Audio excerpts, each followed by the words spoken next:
Hello and welcome to Games from Folktales, a podcast that mixes historical research and tabletop role-playing settings. I'm your host, Timothy Ferguson, this week, losing the first comic strip. The Bayeux tapestry was a piece of monarchical propaganda produced by the Normans after 1066 to explain their side of the conflict to illiterates. It was made in England somewhere, although precisely where is not clear. We know this because structurally it's not a tapestry at all, it's an embroidery, and the techniques used, although known outside of England, were not practiced at this scale or level of skill. It was then shipped to Bayeux to decorate a new chapel in the cathedral of Bishop Odo. Odo was William the Conqueror's brother and appears in the tapestry itself. He's wielding a club. The story that this is because he was forbidden to use swords because of his ecclesiastical office led to generations of clerics in Dungeons & Dragons not being allowed to use blades. The tapestry is about 70 metres long and about half a metre wide. It contains 50 scenes, and these are described with brief Latin captions. The final caption was probably added in the 19th century, and it's only the latest rework to edit the contents of the tapestry. At least 2 sections of the tapestry are missing.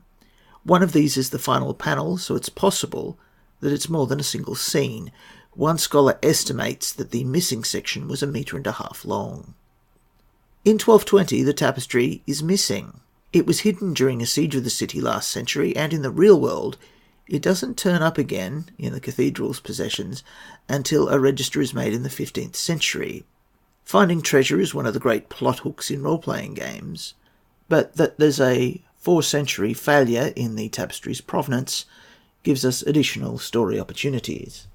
Plot hooks. Finding the tapestry. A Yalberton magus interested in magical embroidery wants to examine the tapestry and asks the player characters to find it. If it is still within the cathedral's precincts, this may prove difficult because magic is unreliable within the Dominion. The tapestry has been destroyed, so you can make a new one which contains useful images and slide it back into the cathedral for a fortunate discovery. What would your characters like to include? Contents of the tapestry. There is a panel which shows a fleet of ghost ships. Did the Order cause that, as is shown in a missing panel?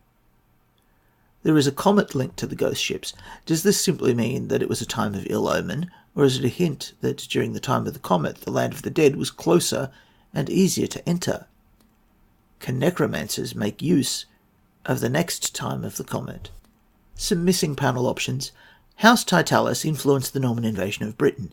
One of the figures in the missing coronation panel is obviously a Titalis magus. Is he kneeling to the king, which is a great shame on his house? Or is he giving power to the king, which is illegal, but still useful if the house is demanding concessions from the crown?